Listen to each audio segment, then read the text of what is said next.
ito na yung oras ng pagligo ng kapitbahay ko.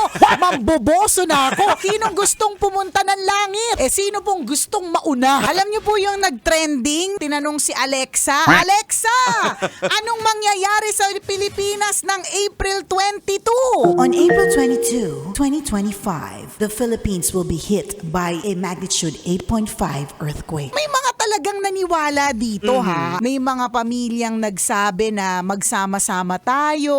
Kasama na dun yung asawa ko. Sabi niya talaga, Tabi-tabi tayo sa kama mamaya ah. hindi natin talaga alam kung ano ang mangyayari. Yan. Tama? Huwag kang matakot na sa sinasabi ni Alexa. Dapat maging handa. Yung puso po natin. Yan. Dumating yung oras mo, ready kang haharap dun kay Lord. Totoo. Ngayon, iniisip mo, naku, ito na yung oras ng pagligo ng kapitbahay ko.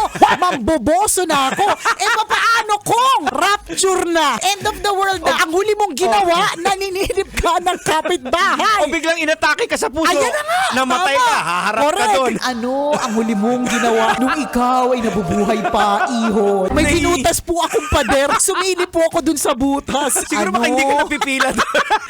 Kasi alam, ay hindi na ako pipila doon na po ako sa baba. Lahat tayo gustong pumunta ng langit, pero walang gustong mauna. Oh, Diba? yan. Sinong gustong pumunta ng langit? Ayan, Lahat dami ng tumataas. tao, taas ng kamay. Sino pong gustong mauna?